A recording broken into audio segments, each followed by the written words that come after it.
question 7 is, what is the sum of the digits of the decimal form of the product 2 to the 1673rd power times 5 to the 1674th power, which, writing out those numbers, that is what it would be.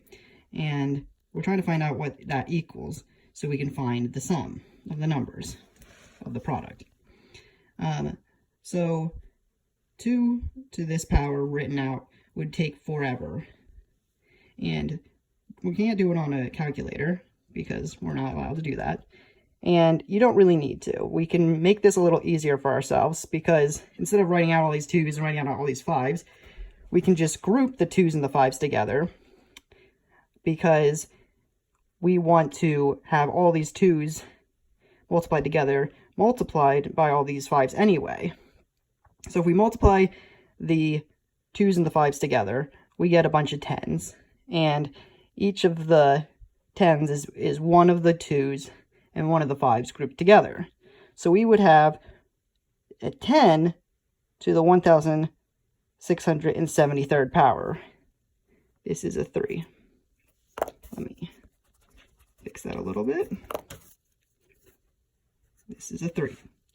But since we only have 1673 2's and we have 1674 5's, we can only have this many, we can only have 1673 pairs of 2 and 5 because one of the 5's won't have a 2 to be paired with. So we leave the remaining 5 here.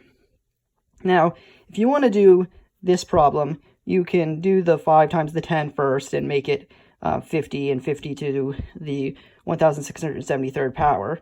And what you learn with something that is multiplied by 10 is that this exponent is just going to be the number of zeros at the end here.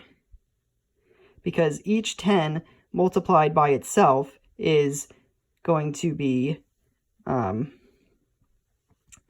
equal to just itself plus another 0. 10 times 10 is 100, and,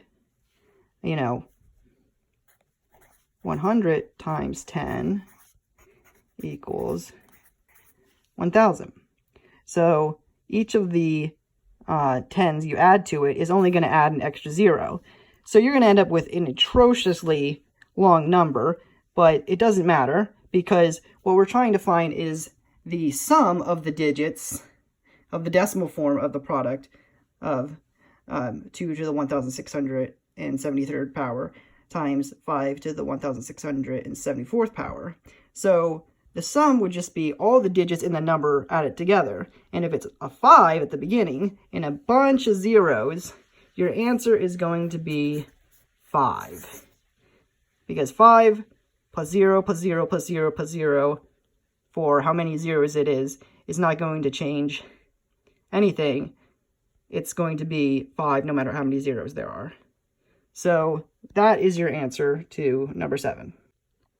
I just wanted to point out that you really shouldn't do 5 times 10 to make it 50 and then do this, because it's so much easier to just realize that 10 to the 1673rd power is just going to mean that this number has 1673 zeros. Using what I said about each of the 10's adding another 0 to your atrociously large number. Because at the end, whenever you get whatever this is, when you multiply the 5, it's just going to add a 5 to the beginning, and it's still going to have however many zeros this is. So I think that is the easiest way to do it, and you'll still end up with 5, and that is the correct answer, and it won't change anything, because like I said, 5 plus 0, no matter how many zeros there are, is still 5.